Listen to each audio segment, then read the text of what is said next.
Okay, I have now received this package and I want to open it and see what is inside. Let's do it.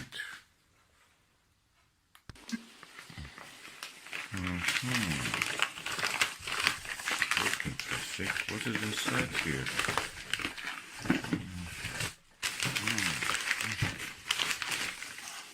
Let me just bring it out. Okay. Oh, what is this? Ooh.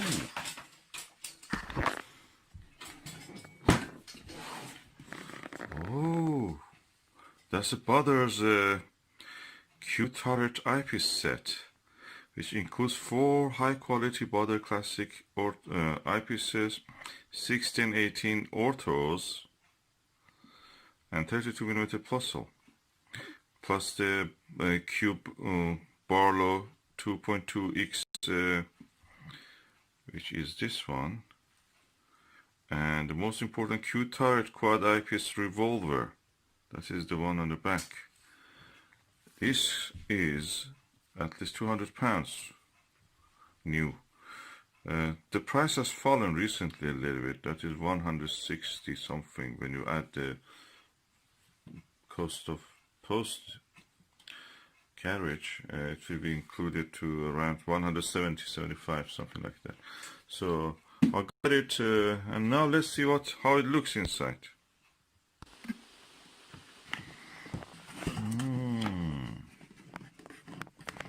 Who's this quality? Oof!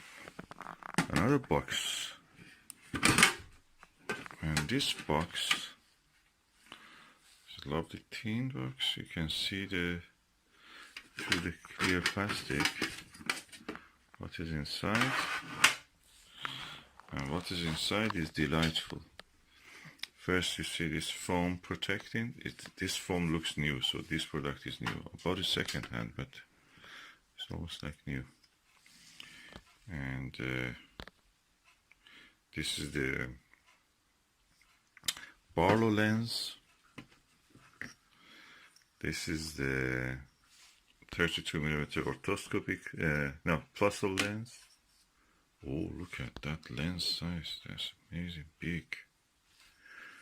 Oh, I like these eye cups. They're really good. This is the turret, which includes the 3 eyepieces. What is there more? Oh, we have the lens caps, well placed. And we have this nose piece for the telescope. So everything you see in this table is what it is included. This is the turret itself. As you can see, it's made of hard plastic.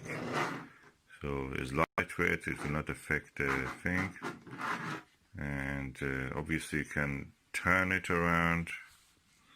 You can see there is a locking mechanism that you can turn. This is the 6mm one on its own, 6mm ortho. This will cost you on its own around £70. Volcano top, that's the shape of the lens. And of highest quality, ortho. Orthos are really good because they have the lowest possible elements, optical glass, and they are able to provide a very good view. This is a 10mm one. On its own again, around 60 to 70 pound. This is the 18mm one, which is really good, and is again 18mm, and again on its own is around 60-70 pound.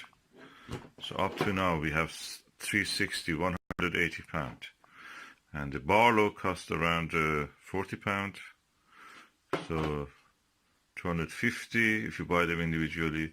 Then you come to the classics Plossl 32mm on its own. It's around again 40-50 at least. So you can say that you have around £300 here just in the form of this eyepiece and Barlow. Then you have the turret, which is around £47, £50. So 350. This box on its own is on sale, so you can buy it for around £30 and or 18 or 20, 30 pounds. Anyway, 20, say 20. £370 so far, and I bought this for £130. So that's a good bargain. It's on sale. You can buy it now from a few outlets. The whole set for around 167. Then you add the postage, it becomes 175. Again, yet it was cheaper to buy it second hand. I'm trying to see if this has any issue or not. No, absolutely no problem. The attention to details is very interesting here. You can see this is made of plastic, of course. If you put a metal screw to it, it will gradually break the plastic. So what they have done here, they put a brass ring that the metal screw actually moves inside that. So it's a nice touch. The same here. And yeah, it looks interesting.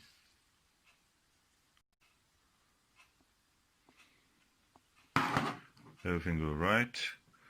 The lenses really look impressive, and I'm just looking forward to test it.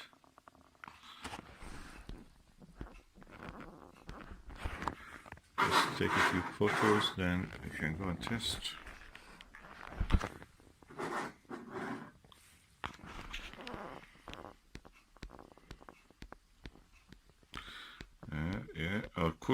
Our telescope cookie box with our cookie jar.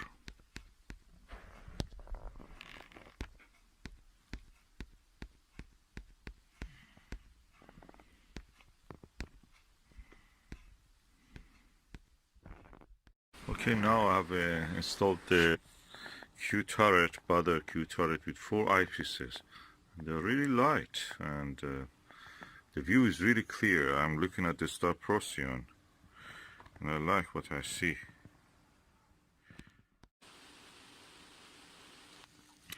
The air is quite turbulent. Storm after storm comes and passes over the UK. So practically everything you see is turbulent. Beside the telescope also, which needs to acclimatize. But anyway, this is what you can see. This is the star Procyon. This is the Plossl. So if I try to change it to 18mm eyepiece, what I have to do is just to take it and turn. And next thing is that I'm looking at, instead of 32, I'm looking at 82 millimeter eyepiece. Okay, the good thing is that everything here is parafocal. So when I've changed from this to this, I don't need to change much the focus. But one problem immediately notice is that when you change, for example, from this to here, okay, you put your eye here, your mouth will be here, and your nose will be somewhere in here. So there is a risk that you actually with your mouth or with your nose, actually you touch the lens. So that can be a problem. Of course, you can remove this at any time you want and keep it empty. And beyond that, I don't see any real problem. I wish it was available for binocular, but it's not. So that's the way it is. Binocular, how you can fit a binocular into this, challenge. But anyway, this is really lovely. I like it. I'm going to use it, and I will try even to use some other eyepieces to see how they will perform on this. But so far, so good.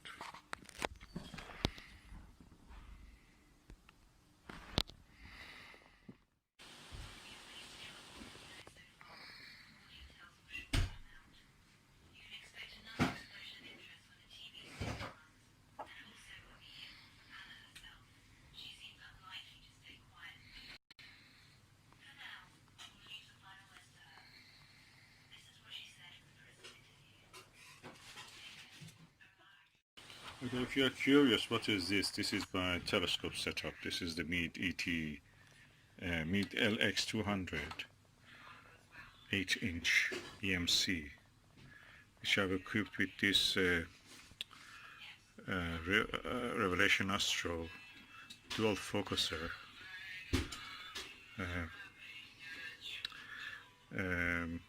star diagonal, a wheel filter wheel, 5 filter wheel, then with a Baader orthoscopic Baader Q turret, so it takes 4 eyepieces. As you can see, it starts with the TeleVue 40mm, then goes down to the SVBony Aspheric 23mm, then the Starguider ED 12mm, then we are having the 5mm Vixen SLV 5mm. So all of the best eyepieces. And I have a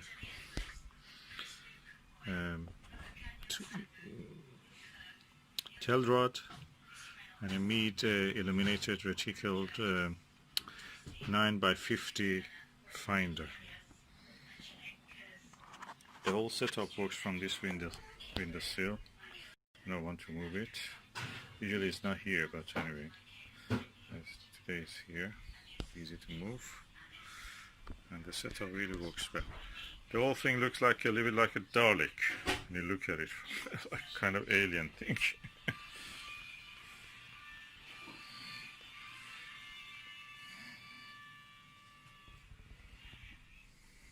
Like an alien robot.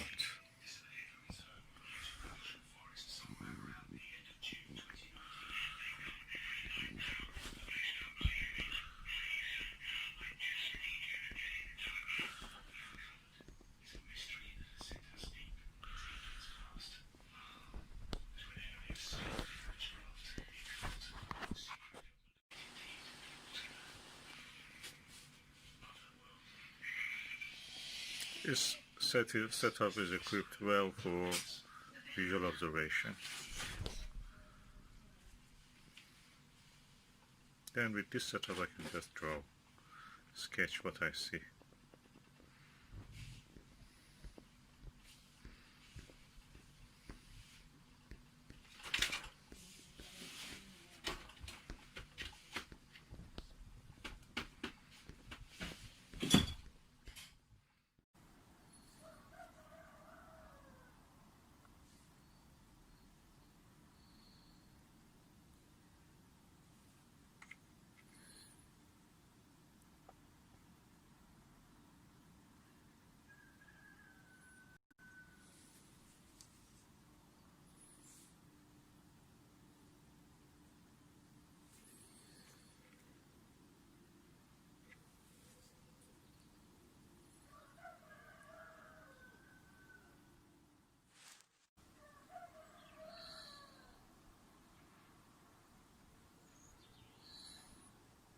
That's a Reiner Gamma, the bright patch in the middle.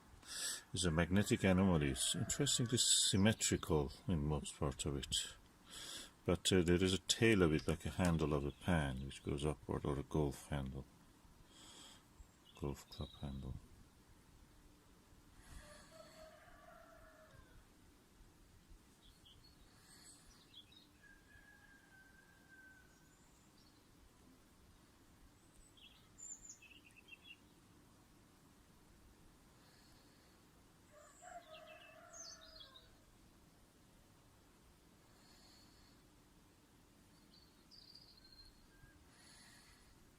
As you can see, the cloud layer, thin cloud layer, passing over it makes it difficult to focus.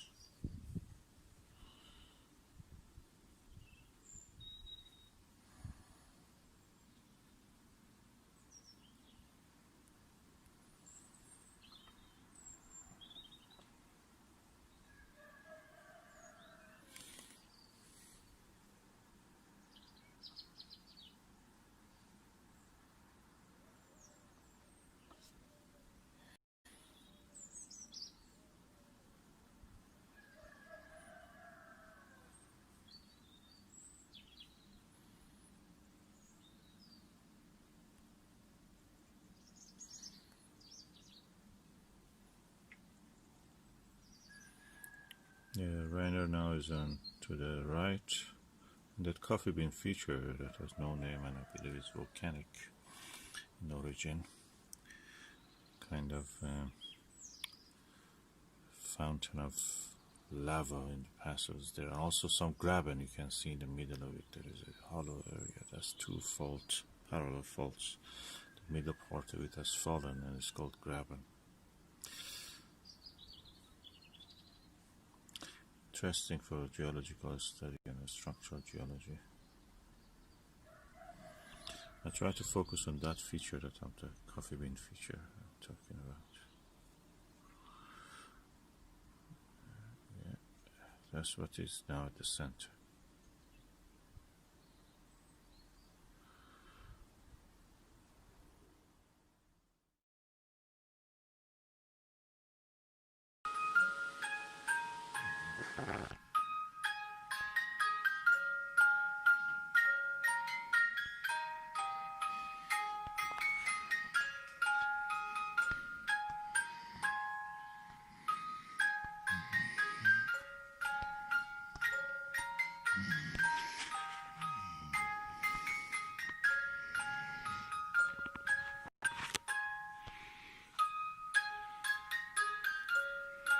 And we are looking now through the window.